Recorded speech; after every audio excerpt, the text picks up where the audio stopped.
Fadhil Syekh Walid Ba'dal Walid Al-Habib Umar bin Muhammad akhirah mata'an Allah bih,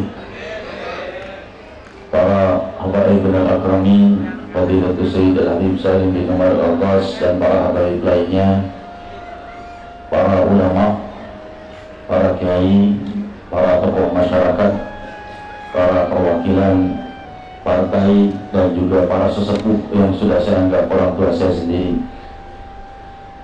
Hadirin hadirat yang dimuliakan Allah, hamdan li rabbin khassana bi Muhammadin wa anqadana min dhulmatil jahli wad tayajiri. Alhamdulillahilladzi hadana بعبده المختار من دعانا إليه بالإذن وقد نادانا لبيك يا من دلنا وهدانا صلى الله وسلم وبارك عليه وعلى آله. الحمد لله الذي جمعنا في هذا المحضر والحمد لله الذي جمعنا في هذا المجمع. Limpahan puji kehadirat Allah Subhanahu wa ta'ala, Maha Raja langit dan bumi, Maha menguasai kerajaan alam semesta, penguasa tunggal sepanjang waktu dan zaman. Maha suci Allah Subhanahu wa ta'ala yang menggenggam setiap ruh dan jiwa, yang mengatur setiap kehidupan, yang Maha mengetahui di mana hambanya akan lahir dan di mana akan wafat, yang Maha mengetahui jumlah nafas hambanya, yang meminjam darinya seluruh kehidupan, yang berawal darinya lah kehidupan dan miliknya lah semua yang ada di langit dan bumi. Jadilah kerajaan alam semesta ini sebagai lambang kemegahan Allah, sebagai lambang keagungan Allah, sebagai lambang keperkasaan Allah, sebagai lambang kesempurnaan Allah. Hingga jadilah semua yang kita lihat memanggil kita, mengundang kita, menyeru kita kepada Allah, kepada yang maha luhur. Hadirin hadirat, akan datang waktunya aku dan kalian akan berdiri di hadratul Khaliq, di hadapan Rabbul Alamin Subhanahu wa ta'ala, dan kau akan dipanggil dengan namamu, Fulan bin Fulan, ayah rida Allah. Di saat itu kau akan berjumpa dengan Allah, bertemu dengan Allah, berbicara dengan Allah, ditanya oleh Allah, bertanggung jawab kepada Allah. Adakah nama itu di dalam jiwa kita luhur? Adakah nama itu indah dalam jiwa kita? Adakah terlintas kerinduan dalam perjumpaan dengan Allah? Hadirin hadirat yang dimuliakan Allah, dalam perkumpulan mulia ini tiada lain maksud kita membuktikan cinta bakti kita kepada idola kita Sayyidina Muhammad sallallahu alaihi wasallam baraka alaihi, sang membawa kesejahteraan, sang membawa keselamatan, sang membawa kelembutan. Inna arsalnaka rahmatan lil alamin, sungguh kuutus engkau sebagai pembawa rahmah pada alam semesta. Hadirin hadirat, tiadalah apa yang dibawa oleh sang Nabi terkecuali kasih sayang.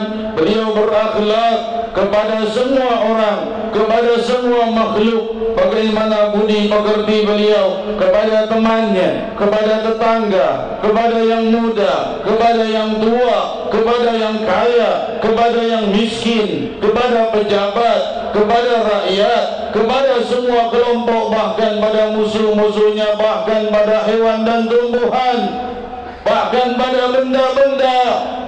Diriwayatkan dalam Sahih Bukhari, Rasul sallallahu alaihi wasallam ini ma'aban Nabi sallallahu alaihi wasallam ta'aman qat idza ishtahahu akalah wa idza karihahu tarakah. Ini budi pekerti yang mesti kita teladani dari semulia-mulia makhluknya Allah. Tiada pernah sang Nabi itu mencaci atau mengumpat pada makanan. Bila beliau mau, beliau akan memakannya. Bila tidak suka, maka beliau tidak menyentuhnya.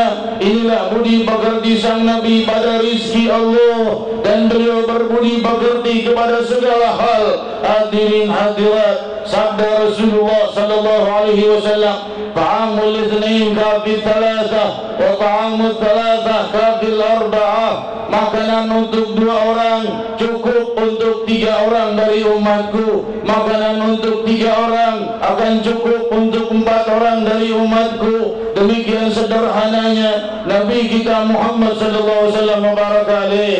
Diriwayatkan dalam Sahihul Bukhari, berkata Sayyidatuna Aisyah radhiyallahu anha wa ardhaha, ma syabi'a alu Muhammadin 3 ayyam min ta'am qat hatta gubit. Belum pernah yang namanya istri-istri Rasulullah merasa kenyang selama 3 hari berturut-turut sampai beliau wafat. Demikian keadaan sang Nabi. Hadirin hadirat, demi Allah, beliau bukan dari golongan orang-orang yang fakir dan tidak mempunyai makanan. Akan tetapi kita bisa lihat pada waktu yang lainnya Rasul sallallahu alaihi wasallam diundang oleh Abu Talha sebagaimana riwayat Sahihul Bukhari. Maka Rasul sallallahu alaihi wasallam datang bersama seluruh sahabat yang ada bersama Rasul. Maka Abu Talha berkata, "Ya Rasulullah, aku cuma masak untuk berapa orang?"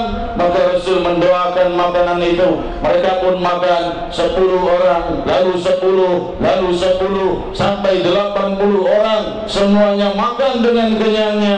Bertambah barakah makanan itu dari apa-apa yang telah dihidangkan karena didoakan oleh Rasul. Menunjukkan bila beliau ingin sungguh mampu keluarganya tidak akan merasakan lapar selama-lamanya. Akan tetapi demikianlah pemimpin, dan tetapi demikianlah qudwa, dan tetapi demikianlah imam, demikianlah pemimpin seluruh mukminin Sayyidina Muhammad sallallahu alaihi wasallam baraka alaih. Dan Allah telah berfirman, "An-nabiyyu aula bil mu'minina min anfusihim." Nabi itu lebih aula dari semua orang mukmin dari diri mereka sendiri. Ini firman Allah Subhanahu wa taala menunjukkan semua mukminin mukminat mesti mendahulukan sang Nabi dan memuliakan sang Nabi lebih atas diri mereka sendiri. Hadirin hadirat yang dimuliakan Allah, dan Rasul sallallahu alaihi wasallam beradab kepada para fuqara, kepada para hamba sahaya, sehingga diriwayatkan dalam Sahihul Bukhari bagaimana ketika datang undangan dari Barirah radhiyallahu anha, seorang wanita hamba sahaya, seorang budak yang miskin, mengundang sang Nabi untuk datang ke rumahnya. Dan sang Nabi sallallahu alaihi wasallam datang, dan beliau ini kalau diundang oleh fuqara datang dengan terburu-buru. Idza da'ahul miskin ajabahu ijabatan muajjalah. Bila diundang oleh fuqara, beliau terburu-buru datang karena takut mengecewakan jika terlambat. Dan ketika beliau sampai di rumah Barirah radhiyallahu anha, salah seorang budak miskin ini, Barirah mengajukan makanan yang terbuat dari bubur yang bercampur dengan daging. Maka berkata satu orang sahabat, barangkali keceplosan, seraya bicara, "Ya Rasulullah, ini makanan sedekah." Kenapa? Mustahil orang seperti Barirah miskin ini punya makanan bubur daging. Memang makanan itu makanan yang disedekahkan kepada Barirah. Barirah tidak mau memakannya karena ingin mengundang Rasul. Ini makanan sangat enak, barangkali Barirah belum pernah mencicipinya seumur hidupnya. Ia mengundang Rasul sallallahu alaihi wasallam untuk makan makanan itu. Namun salah seorang sahabat kelepasan bicara, "Itu makanan sedekah ya Rasulullah, dan sedekah diharamkan untukmu." Maka Rasul sallallahu alaihi wasallam melihat bagaimana Barirah yang kecewa dan campur malu telah menghidangkan makanan sedekah ke hadapan Rasul. Maka Rasul sallallahu alaihi wasallam menjawab dengan jawaban yang jelas, "Ini makanan sedekah untuk Barirah, tapi bukan sedekah untuk kita." Karena disedekahkan pada Barirah, setelah itu sudah menjadi hadiah bila dihidangkan kepada kita. Maka cerahlah wajah Barirah radhiyallahu anha wa ardhaha. demikian akhlak Nabi Muhammad sallallahu alaihi wasallam mubarak alaih, tidak pernah ingin mengecewakan perasaan siapapun sallallahu alaihi wasallam. Diriwayatkan dalam Sahih Al-Bukhari, jika datang seorang dusun kepada sang Nabi, seraya berkata, ya Rasulullah, aku ini pasti terbakar, aku ini pasti terbakar. Maka Rasulullah SAW berkata, apa yang menimpamu? Ia berkata, aku telah berkumpul dengan istriku di siang hari bulan Ramadan, maka aku sudah pasti masuk neraka. Rasul berkata, lepaskan, bebaskan seorang budak, itu adalah kafaratnya setelah bertaubat. Maka orang itu berkata, aku ini miskin ya Rasulullah, tidak mampu, maka oleh sebab itu pasti aku masuk neraka. Maka Rasul sallallahu alaihi wasallam berkata, kalau begitu berpuasalah 2 bulan berturut-turut. Orang ini menjawab, ya Rasulullah, aku ini orang susah, kuli, selalu bekerja setiap hari siang dan malam, tidak mampu kalau harus 2 bulan berturut-turut berpuasa. Maka Rasul turun lagi memberi keringanan, kalau begitu beri makanan 60 orang miskin. Maka orang itu menjawab, ya Rasulullah, aku orang miskin, tidak mampu memberi makanan 60 orang, bahkan untuk nafkahku di rumah tanggaku sendiri sulit. Maka Rasul sallallahu alaihi wasallam masuk ke dalam rumahnya, mengambilkan 2 bongkah kurma, seraya berkata, ini sedekahkan pada orang yang paling susah di Madinah. Lihat budi pekerti sang Nabi, orang sudah berbuat salah namun dia tidak mampu untuk mengeluarkan kafarah. Rasul yang mengeluarkan kafarah dari kurmanya sendiri. Ini sudah pakai milikku, sekarang berikan pada orang yang paling susah di Madinah. Orang itu menjawab, orang yang paling susah di Madinah aku ya Rasulullah. Maka Rasul menjawab, antum lihat, kalau begitu untukmu. Demikian indahnya akhlak Muhammad Rasulullah sallallahu alaihi wasallam wa baraka alaihi wa ala alihi. Hadirin hadirat, diriwayatkan dalam Sahih Al-Bukhari, Rasul sallallahu alaihi wasallam bersabda, apabila pelayan kalian atau pembantu kalian membawakan makanan untuk kalian, maka persilahkan dia duduk untuk makan bersama kalian. Ini indahnya akhlak sang Nabi. Pembantu, kata Rasulullah, akhlaknya duduk bersama kalian tuannya. Kalau seandainya kalian tidak mau, maka berikan makanan dari makanan itu yang kalian makan untuk makanan dia juga. Innahu yatawalla arrahu. Karena apa? Karena dia itu, pelayan itu ikut menghangatkan, ikut juga mencium masakan itu. Ia berhak atas makanan ini. Demikian indahnya budi pekerti Rasulullah sallallahu alaihi wasallam, sebagaimana diriwayatkan oleh Imam Bukhari dalam kitabnya Adabul Mufrad. Salah seorang sahabat bertanya, ya Rasulullah, aku punya tetangga 2 rumah, mana yang lebih dahulu kuberikan hadiah untuknya? Maka berkata Rasul sallallahu alaihi wasallam, berikan pada yang pintu rumahnya lebih dekat pada pintu rumahmu. Itu yang paling berhak atas pemberian yang paling dahulu darimu. Demikian indahnya budi pekerti Rasul sallallahu alaihi wasallam. Beliau inilah pemimpin membawa kesejahteraan, dan beliau ini adalah penguasa terbesar dari seluruh makhluknya Allah. Belum pernah Allah berikan kekuasaan melebihi Sayyidina Muhammad dunia wal akhirah. Allah tentukan alam semesta untuk sang Nabi. Bagaimana bulan purnama patuh dan taat kepada sang Nabi. Beliau menunjuk bulan itu dan memanggilnya, maka bulan itu datang bergulir di udara mendatangi panggilan Rasulullah. Beliau perintahkan terbelah, maka bulan terbelah. Waqtarabatis sa'ah wa insyaddal qamar, telah dekat waktunya hari kiamat, dan di saat itu terbelahlah bulan. Demikian firman Allah Subhanahu wa taala. Hadirin hadirat yang dimuliakan Allah, beliau sallallahu alaihi wasallam penguasa terbesar di muka bumi dan juga penguasa terbesar di yaumul qiyamah. Karena jabatan beliau sebagai Sayyidul Awwalin wal Akhirin adalah dunia dan akhirat. Oleh sebab itulah semua orang patutnya beridolakan dan berpanut kepada sang Nabi sallallahu alaihi wasallam mubarak alaih. Dari budi pekerti beliau, dari tingkah laku beliau yang khusyuk beliau tidak tergoyahkan dengan musibah. Kita bisa lihat bagaimana bulan tunduk kepada beliau, bagaimana pohon-pohon dipanggil dan pohon itu datang dengan keluar dari akar-akarnya menggulung bumi mendatangi panggilan Rasulullah. Jika beliau menunjuk batu yang besar untuk dipanggil bersyahadah, batu itu datang membelah bumi mendatangi sang Nabi dan bersyahadah. Beliau dimuliakan di seluruh alam ini, hadirin hadirat, tetapi beliau adalah orang yang paling tawadhu. Beliau bukan raja penguasa yang zalim. Beliau tidak menyenangi singgasana. Beliau adalah panutan bagi semua kelompok masyarakat. Diriwayatkan dalam Sahihul Bukhari, ketika Rasul sallallahu alaihi wasallam sedang bersujud di Makkah sebelum hijrah ke Madinatul Munawwarah, datanglah Abu Lahab yang menumpahkan kotoran unta di atas pundak sang Nabi saat beliau bersujud, dan Rasul tidak bergeming dari sujudnya, tidak terganggu sujudnya kepada Allah dengan tumpahan kotoran dan najis di pundaknya. Tetap bibir beliau mengucap Subhana Rabbiyal A'la wa bihamdih, tidak berguncang dengan gangguan orang-orang yang menumpahkan kotoran unta di atas pundaknya. Beliau tetap dalam sujudnya, tetap dalam tenangnya, tetap dalam penghambaannya kepada Allah, tidak tergoyangkan oleh apapun.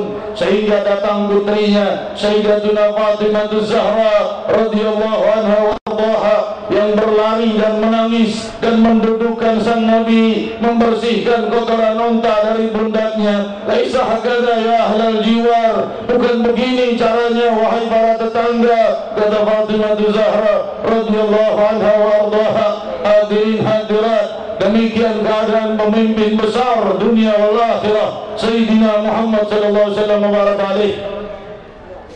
Diriwayatkan ketika Rasul sallallahu alaihi wasallam menuju Taif, jika dakwah tertolak di Makkah, beliau masuk ke Taif, maka pada saat patung-patung berhala itu bisa berbicara, dimasuki oleh setan dan jin-jin kafir, sehingga patung-patung itu menyaksikan bahwa Nabi SAW itu pendusta. Memang mereka sudah musyrik, mereka sudah tidak beriman, tambah diperkuat dengan patung yang tidak pernah bicara jadi berbicara. Maka mereka semakin yakin akan kekufurannya. Mereka mengejar sang Nabi dan melemparinya dengan batu-batu sampai beliau di pintu gerbang Taif.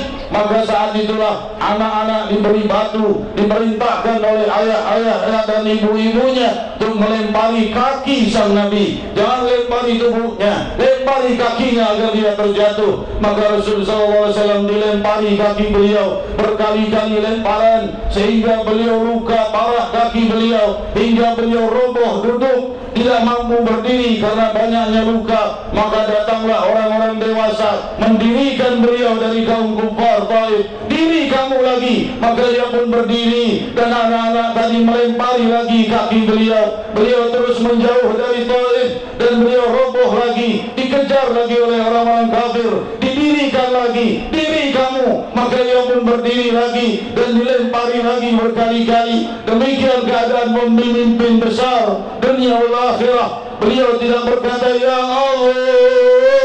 Bila sekali beliau menyeru, Allah mampu meruntuhkan langit untuk memendam seluruh penduduk Taif, sehingga datang malaikat yang menjaga gunung. Ya Rasulullah, aqbidha, wahai Rasulullah, aku tumpukan gunung di atas Taif. Rasul berkata, la tar'al-tajillu khuwanan. Demikianlah kekuasaan, demikianlah kekuatan, demikianlah ketabahan, demikianlah kedahsyatan dan puncak takwa kepada Allah Subhanahu wa taala. Sehingga beliau sampai setelah jauh dari Taif, seraya bermunajat, mengadu kepada kekasihnya, yaitu Allah Subhanahu wa taala. Rabbi inni ashku quwwati, wahai Allah, aku mengadu akan lemahku. Tidak mengadu, kenapa tidak kau tolong wahai yang maha melihat?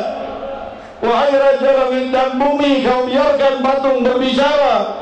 Wahai Raja langit dan bumi, kau biarkan nabimu dikejar, dilempari bagaikan orang gila.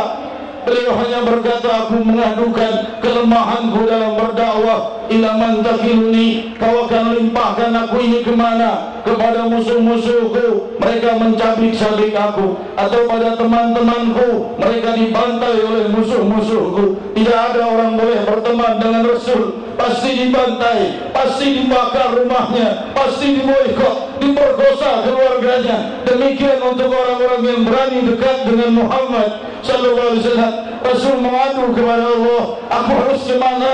Kepada temanku, begini keadaan teman-temanku, dibantai. Aku harus kembali, musuh-musuhku mencabikku. Illa man takiluni, illam yakun laka ghadabun alayya fala ubali. Mau ke sana, mau ke sini, asal kau tidak murka, aku tidak peduli, wahai Allah.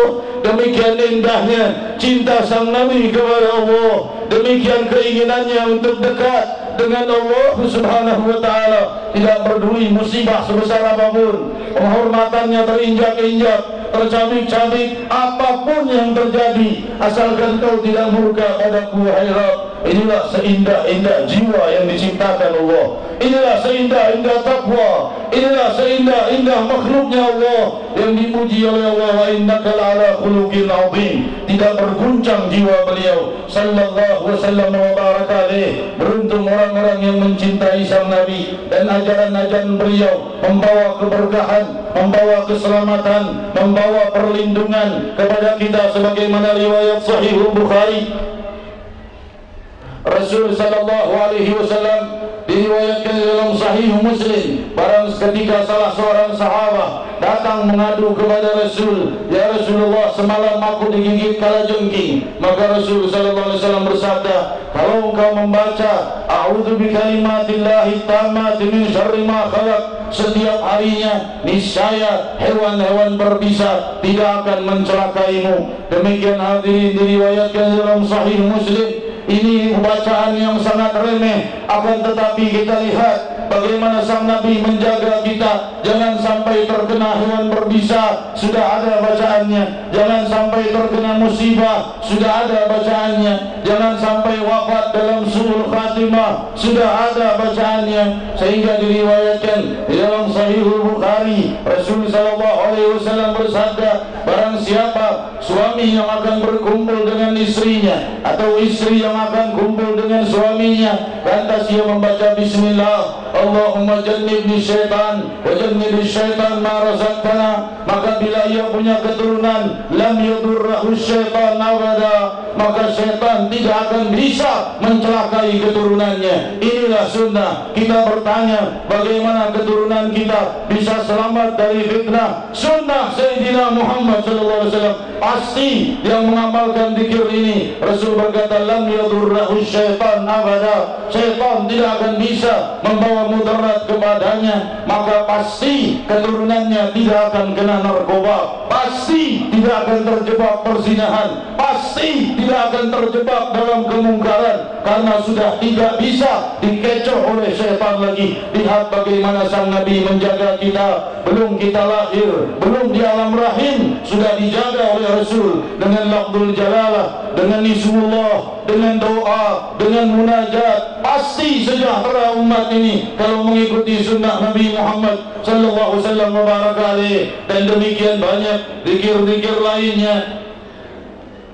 Barang siapa yang membaca ayatul kursi setiap habis salat, maka tidak ada yang memisahkan dia dengan surga terkecuali kematian, yaitu bila ia wafat pasti ia masuk dalam surganya Allah. Demikian zikir-zikir nabawi yang sudah tidak dikenal oleh muslimin muslimat, hingga generasi demi generasi semakin buruk, semakin dihancurkan setan, semakin dihancur leburkan bencana. Padahal musibah dan bencana itu sudah disiapkan oleh sang Nabi untuk penangkal-penangkalnya. Diriwayatkan dalam Sahih Sahihul Bukhari, barang siapa yang di malam harinya berdoa dengan membaca 2 ayat terakhir dari suratul Baqarah, yaitu amanah Rasul sampai akhirnya, barang siapa yang membaca itu di malam hari, kafata, Allah menjaganya dari kecurian, dari kebakaran, dari sihir, dari fitnah, dari musibah yang datang di malam itu. Demikian hebatnya sang Nabi memberikan kunci keselamatan dunia dan akhirah, kebahagiaan, perlindungan. Laqad ja'akum rasulun min anfusikum azizun 'alaihi ma 'anittum harisun 'alaikum bil mu'minina raufur rahim. Telah datang kepada kalian seorang rasul yang sangat berat memikirkan apa yang menimpa kalian dari musibah, dan beliau sangat menjaga kalian, kata Allah. Jangan sampai wafat dalam su'ul khatimah, jangan sampai dicelakai setan keturunannya, jangan sampai dikenai musibah, jangan sampai kena hewan berbisa. Demikian indahnya tuntunan sang Nabi, perlindungan ajaran sang Nabi, dan betapa hancur leburnya muslimin muslimat jika telah kehilangan idolanya Rasulullah sallallahu alaihi wasallam mubarak alaih. Kita lihat bagaimana cintanya para sahabat radhiyallahu anhum kepada Rasulullah sallallahu alaihi wasallam. Diriwayatkan dalam Sahihul Bukhari, jika Sayyidina Zaid bin Harithah radhiyallahu anhu wa ardhah, jika ia itu memang seorang yang dihadiahkan kepada sang Nabi. Datang ayahnya ingin mengambil anaknya kembali. Wahai Muhammad, ayahnya belum masuk Islam, aku ingin ambil anakku ini, Zaid bin Harithah. Maka Rasul sallallahu alaihi wasallam berkata, itulah, kupilihkan padanya, terserah dia mau tetap bersamaku atau pada ayahnya, silahkan. Maka menangis Zaid bin Harithah, saya berkata, ma khuyirtu alaika ahad ya Rasulullah, aku tidak memilih orang lain selainmu ya Rasulullah. Mustahil kau memilih, nyuruh aku memilih antara engkau dengan orang lain. Aku tidak akan memilih orang lain selainmu ya Rasulullah. Demikian berkata Sayyidina Zaid bin Harithah, aku tidak akan memilih orang lain selainmu ya Rasulullah. Tidak usah perlu dipilih-pilihkan lagi, aku tidak akan memilih siapapun selainmu Nabi Muhammad sallallahu alaihi wasallam mubarak alaih. Demikian cintanya para sahabat radhiyallahu anhum. Bahkan diriwayatkan ketika Abu Talha radhiyallahu anhu warḍah dalam oleh Imam Bukhari dalam kitabnya Adabul Mufrad, berkatalah Abu Talha radhiyallahu anhu, saya berlutut di hadapan sang Nabi dan dia berkata, wajhi li wajhikal wada wa nafsi li nafsikal fida. Wajahku ini siap membentengi semua fitnah yang akan datang kepadamu, dan ini jiwaku siap untuk menjadi tumbal keselamatanmu ya Rasulullah. Inilah Abu Talha Al-Ansari radhiyallahu anhu warḍah. Dan sedemikian banyak para sahabat yang sangat mencintai Rasulullah. Diriwayatkan bahwa Sayyidatuna Asma binti Abi Bakar As-Siddiq radhiyallahu anhuma wa ardahuma, ketika ia baru saja melahirkan putranya yang pertama di Masjid Quba, saat ia berhijrah kepada Rasul sallallahu alaihi wasallam di Madinatul Munawwarah, lahirlah putranya yang pertama. Inilah kelahiran putra pertama di dalam Islam.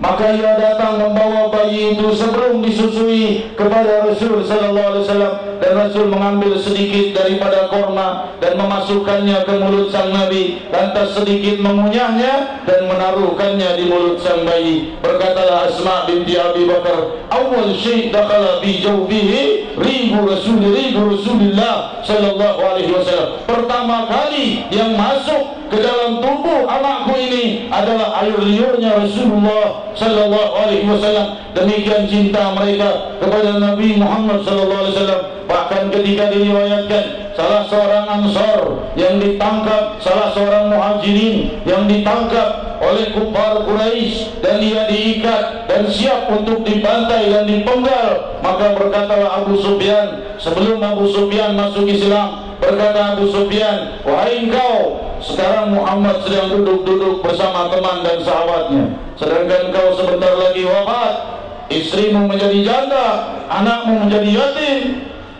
Maka orang itu berkata, wallahi, demi Allah, biarkan istriku menjadi janda, anakku menjadi yatim. Jangan satu duri menusuk kaki Rasulullah sallallahu alaihi wasallam. Berkata Abu Sufyan, ma ra'aitu ahadan yuhibbu ahad kamahabbati ashabu Muhammadin Muhammada. Belum pernah kulihat cinta seorang sahabat pada sahabatnya seperti cintanya sahabat Nabi Muhammad kepada Nabi Muhammad sallallahu alaihi wasallam. Ini cinta seorang pria. Lebih-lebih lagi banyak riwayat bagaimana kaum wanita sangat mencintai Rasulullah sallallahu alaihi wasallam. Jika salah seorang ibu menyambut kedatangan Nabi dari perang Uhud, berkatalah orang-orang di sekitarnya, wahai ibu, bersabarlah, a'zamallahu ajruki, abuki syahid, ayahmu wafat. Maka ibu itu diam dan berkata, maaf para Rasulullah. Orang kedua datang, kakakmu wafat. Ia bertanya lagi, maaf para Rasulullah.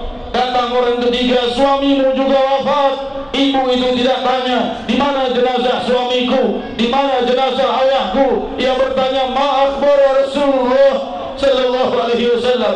Maka mereka berkata, Rasulullah fi sihatin wa afiyah, Rasulullah dalam sehat wal afiyah. Maka berkata ibu itu, dullani ilaih, tunjukkan, aku ingin jumpa melihatnya. Jika melihat sang Nabi di atas kuda putihnya dalam keadaan sehat walafiat, seraya berseru, kullu musibah dunaka jalal ya Rasulullah. Semua musibah kecil di hadapanku asalkan kau sehat walafiat wahai Rasulullah. Demikian cinta mereka kepada Nabi Muhammad sallallahu alaihi wasallam, mubarak alaihi wa alihi. Hadirin hadirat, kita lihat bagaimana wafatnya para khulafaur rasyidin, imam-imam besar kita. Bagaimana wafatnya Sayyidina Umar Ibn Al-Khattab radhiyallahu anhu. Sebelum wafat dia telah berdoa jauh-jauh hari sebagaimana riwayat Sahihul Bukhari, Allahumma rzuqni syahadah fi baladi rasulik. Wahai Allah, beri aku mati syahid, tapi mati syahidnya di tanah negeri Nabi Muhammad SAW, yaitu di Madinatul Munawwarah. Aku mau mati syahid tapi di Madinah. Demikian doanya Sayyidina Umar Ibn Al-Khattab radhiyallahu anhu. Allah kabulkan. Saat dia menjadi khalifah, saat melakukan salat, datang seorang menusuk perutnya hingga robeklah lambungnya Sayyidina Umar Ibn Al-Khattab. Seraya roboh, tapi beliau tidak langsung wafat. Beliau dibawa, dipapah ke rumahnya. Jika beliau dibawa ke rumahnya, lantas para sahabat mulai berkumpul. Mereka mulai menunggu wasiat Sayyidina Umar Ibn Al-Khattab. Apa wasiatnya? Memerintahkan putranya Abdullah bin Umar, pergi engkau kepada Aisyah Ummul Mukminin, minta izin. Apa yang diminta? Apa yang diminta hadirin? Kalau boleh, aku ingin dimakamkan di sebelah makamnya Rasulullah sallallahu alaihi wasallam. Ini sakaratul maut, masih ingin jenazahnya di sebelah makam Nabi sallallahu alaihi wasallam. Maka putranya berangkat kepada Ummul Mukminin Aisyah. Sayyidatuna Aisyah menangis. Ini tempat mestinya untukku, kata Aisyah, karena ini sudah Rasulullah dan Abu Bakar Siddiq, dan tetapi berikhlaskan untuk Khalifah Umar bin Al-Khattab. Maka datanglah Sayyidina Abdullah bin Umar. Sayyidina Umar sudah roboh, sudah tersengal-sengal nafasnya. Lihat putranya datang, ia berdiri memaksakan diri dengan perut yang telah robek dan ususnya mencela, sehingga ketika diminumkan susu tumpah dari bekas luka di perutnya. Maka saat itu berkata Umar bin Khattab, "Madza taqul? Apa yang kau bawa kabar wahai Umar, wahai Abdullah?" Abdullah bin Umar berkata, "Ma'zun, sudah diizinkan wahai ayah, sudah diizinkan." Maka berkata Umar bin Khattab, "Wallah laisa li ahammun min dalikal madja'." Demi Allah, tidak ada yang lebih kuinginkan daripada dikuburkan di sebelah makamnya Rasulullah sallallahu alaihi wasallam. Demikian diriwayatkan dalam Sahih Bukhari. Dan sedemikian banyak cintanya para sahabat kepada Rasul yang terwariskan. Ternyata cinta kepada Nabi tidak padam di zaman para sahabat, berkelanjutan sampai kepada para imam, para tabi'in. Kita mendengar satu nama, Abu Ishaq Muhammad bin Abdullah As-Saqafi alaihi rahmatullah, salah seorang muhaddits besar, murid daripada Imam Ahmad bin Hanbal alaihi rahmatullah. ia ini meriwayatkan lebih dari 5.000 hadis sahih, diambil oleh banyak para muhaddits. Lantas ia ini hadirin hadirat berkata, di hari Idul Adha aku menyembelih 12.000 ekor kambing, pahalanya aku hadiahkan untuk Rasulullah sallallahu alaihi wasallam, dan aku mengkhatamkan dengan banyak orang 12.000 khatamul Quran yang pahalanya untuk Rasulullah sallallahu alaihi wasallam, dan aku berhaji selama 7 kali tanpa memakai alas kaki, tanpa memakai sandal, yang 1 kali untukku, yang 1 kali untuk ayah ibuku, yang 5 kali hadiahkan untuk Rasulullah sallallahu alaihi wasallam. Demikian keadaan para imam-imam kita. Dan ketika semangat cinta pada Rasul telah sirna, padahal hari-hari mulia dari para pecinta sang Nabi terus menerangi permukaan bumi, hadirin hadirat, ketahuilah Rasul sallallahu alaihi wasallam itu hari lahirnya 12 Rabiul Awal dan juga hari wafat beliau sallallahu alaihi wasallam, sebagaimana diriwayatkan dalam Sahihul Bukhari bahwa Rasul sallallahu alaihi wasallam mulai sakitnya yang menjelang wafatnya adalah pada hari Kamis, beberapa hari sebelum beliau wafat, dan sejak itu beliau tidak lagi mengimami salat sampai beliau sallallahu alaihi wasallam mubarak alaih sekali keluar di antara sakitnya yang demikian parah. Para sahabat berkumpul, keringatnya mengalir, beliau mengikat kain di kepalanya menunjukkan sakitnya yang demikian parah, seraya berkata, wahai para sahabatku, sungguh demi Allah telaga Haud kulihat di hadapanku saat ini. Sahabat masih di tempatnya, tidak satu pun berdiri menantimu ya Rasulullah mengimami salatul isya. Maka Rasul memerintahkan Abu Bakar Siddiq untuk menjadi imam. Lantas Rasul sallallahu alaihi wasallam tidak keluar. Di saat salatul subuh, beliau sallallahu alaihi wasallam membuka tirai yang memisahkan antara rumah beliau dan Masjidin Nabawi. Karena antara rumah beliau dengan Masjidin Nabawi di shaf yang pertama terdapat satu tirai yang dari situ beliau masuk. Jika beliau membuka tirainya, para sahabat kaget dan dahsyat dan gembira karena melihat beliau tidak dipegangi oleh siapapun. Berdiri dengan segarnya, berdiri dengan tegarnya, dengan wajah yang cerah, sebagaimana berkata Anas bin Malik radhiyallahu anhu, "Ma ra'ayna mandaran a'jab min wajhin Nabi." Belum pernah kulihat pemandangan yang lebih menakjubkan dari wajah Nabi Muhammad sallallahu alaihi wasallam. Di saat itu kami lihat Rasul dalam keadaan segar bugar. Mereka sedang salat subuh ini. Lantas beliau tersenyum. Ketika beliau tersenyum, sahabat sudah menjerit mengucap subhanallah, subhanallah. Maksudnya apa? Abu Bakar Siddiq biar mundur karena Rasulullah keluar. Namun Rasul sallallahu alaihi wasallam hanya mengangkat tangannya, melambaikan tangannya kepada sahabat dan tersenyum dan menutup tabirnya. Dan itulah terakhir kali mereka melihat Rasulullah sallallahu alaihi wasallam, karena di pagi hari Senin itu di waktu duha wafatlah Nabi kita Muhammad sallallahu alaihi wasallam mubarak alaihi wa alihi. Hadirin hadirat yang dimuliakan Allah, saat-saat sebelum wafat sang Nabi, datanglah putra dari Abu Bakar Siddiq memegang siwak Rasul sallallahu alaihi wasallam, menunjuk siwak. Berkata Aisyah, "Turidu siwak ya Rasulullah? Kau mau siwak ya Rasul?" Rasul berkata, "Na'am."